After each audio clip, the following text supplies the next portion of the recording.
कहते हैं कि कुछ भला करो एक हाथ से तो दूसरे हाथ को पता ना चलना चाहिए। भलाई कुछ ऐसी होनी चाहिए कि जो अपने आप में भी बस दूसरे तरफ को सुनाई ना दे। एक हाथ से अगर कुछ भलाई किए तो दूसरे हाथ को पता ना चले। एक घर में अगर भलाई किए तो दूसरे घर वालों को पता ना चले, तभी खुदा खुश हो जाते हैं। ऐसा ही कुछ जो अनोखा एक स्टोरी आप लोगों के लिए मैं आज आपके सामने पेश करने जा रहा हूं। नमस्ते दोस्तों, मैं स्नो हिल से आप लोगों का फिर से तहे दिल से स्वागत करता हूं। आज एक मोटिवेशनल स्टोरी आप लोगों के लिए दोबारा से लेकर आया हूं। स्टोरी को पूरी तरह से सुनिए और आखिर में जरूर से आप एक बार कमेंट कीजिए हमें, ताकि हमें मोटिवेशन मिलती रहे। यह स्टोरी एक जगह की है, एक राज्य की है, जिस राज्य के राजा की उम्र जो है काफी ज्यादा हो चुकी है, बुढ़े हो चुके हैं। अब वो भी अपने उत्तराधिकार ढूंढने लग गए हैं, बिकॉज कि उनके पास कोई उत्तराधिकारी था ही नहीं। उनके वंश में उनके बाद और कोई ना उनका बेटा ना बेटी कोई है।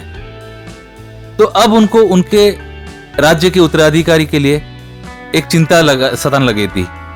तो महामंत्री ने कहा कि राजन, अभी हम इसका कुछ तो उपाय निकालेंगे ही, नहीं तो फिर अगला राजा कौन होगा, या फिर राजा विचलित हो गए थे पूरी तरह से कि राज्य कैसे चलेगा। तो फिर एक रास्ता निकाला गया। राजन ने कहा इस राज्य के हर एक इंसान को दावत दी जाए और उनका इंटरव्यू किया जाए। अब इंटरव्यू में जो भी अव्वल हो जाए, जो भी पास हो जाए, जो अच्छा यहां पे आगे रहे, उसको हम राजा बनाएंगे। तो इस चीज की जो इश्तेहार दे दी गई, अब पूरे गांव में हलचल मच गई कि भाई नया राजा अभी ढूंढा जा रहा है। तो लोग अपने आप तैयारी करने लग गए एकदम। कोई कैसे मतलब सवालों के जवाब देंगे, कौन कैसे मतलब अपने आप को तैयार करने लग गए हर तरीके से। इस बीच में गांव का एक लड़का था जो कि कहीं करीबन 25-26 साल का लड़का, उसके अंदर में भी ये जो है ये क्यूरियोसिटी आ गई कि अब मैं भी राजन के लिए मैं जो है इंटरव्यू देने के लिए जाऊंगा। पर क्या करे, बेचारा गरीब था इतना कि उसके पास पहनने के लिए भी अच्छा कपड़ा नहीं था। तो इस कोशिश में उसने क्या किया, वो अपने पापा के पास गया, जो कि एक मतलब अब एक उसको बोल सकते हैं कि जो लकड़ी वगैरह जो काटते हैं, ठीक है। तो वो एक लक्कड़ वाला था। उनके पास गया और बोला कि पापा, मैं इस इंटरव्यू में जाना चाहता हूं राजन के पोस्ट के लिए, मतलब राजा बनने के लिए। उसके पापा ने कहा कि बेटा, हम लोग इतने गरीब हैं, क्या ये हमारे लिए सही होगा ये आगे जाने के लिए? तो मुझे नहीं लग रहा है कि आप इसके लिए जाओ। लेकिन बेटे ने कहा कि नहीं पापा, मैं जाना चाहता हूं। ठीक है, देखा जाएगा क्या होगा।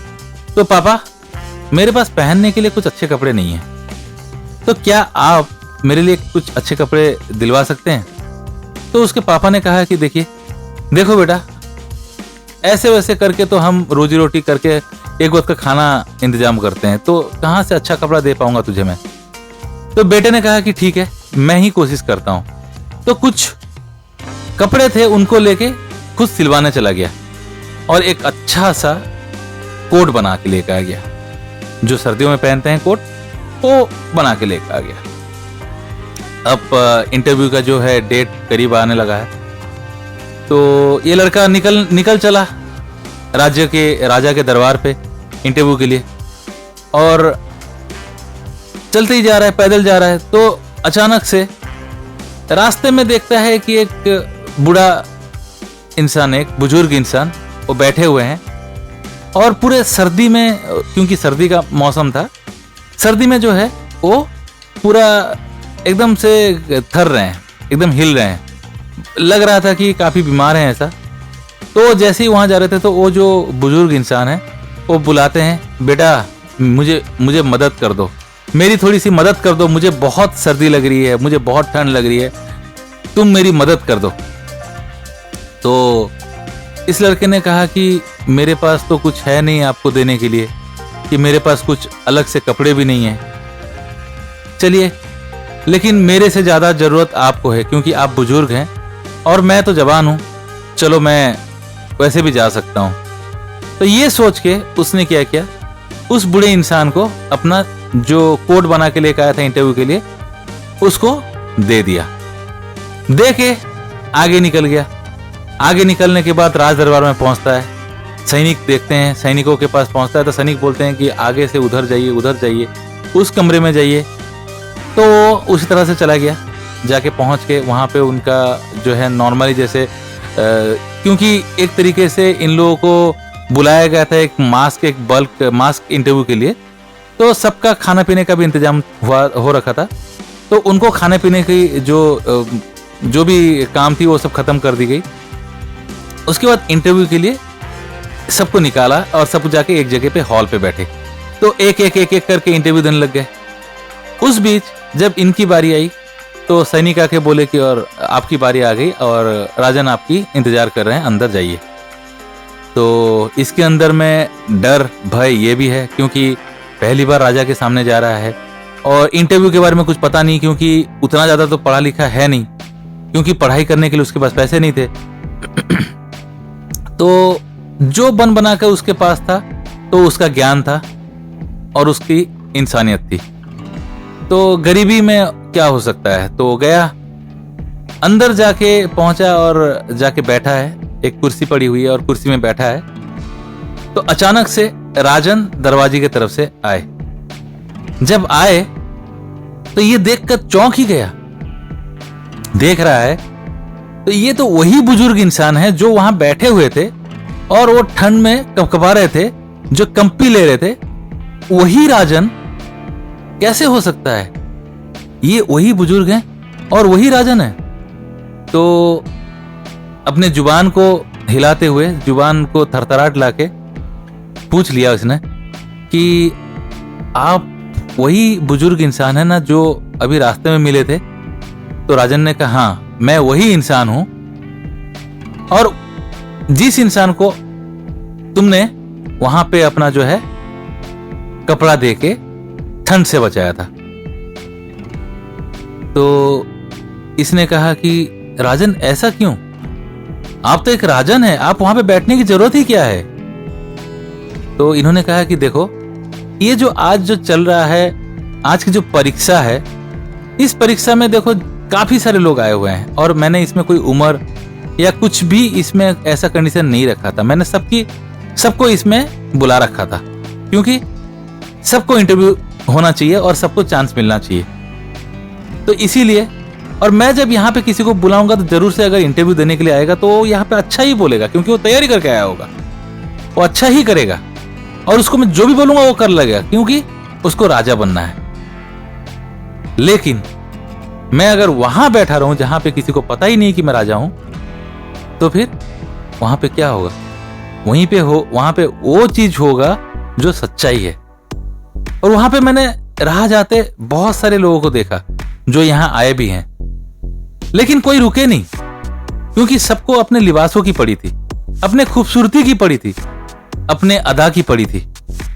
किसी ने ये नहीं सोचा कि चलो एक बुजुर्ग इंसान बैठा है और उसको मैं अपनी वर्दी दे दूं, अपने कपड़े दे दूं ताकि वो ठंड से बच जाए। और इसको तो हमसे खुद से ज्यादा जरूरत उसको है। पर तुम वो इंसान हो जिन्होंने सर्दी में, मतलब कि अपने जरूरत होते हुए भी उसने अपने कपड़े निकाल के ऐसे जरूरतमंद को दिया जिसको ज्यादा जरूरत है। और यही इंसानियत है। और मेरे राज्य के लिए एक इंसानियत रखने वाला इंसान चाहिए, ना कि खुदगर्ज, खुददार, जो कि हमेशा अपने फायदे की सोचे। मुझे ऐसे राजा की जरूरत ही नहीं है।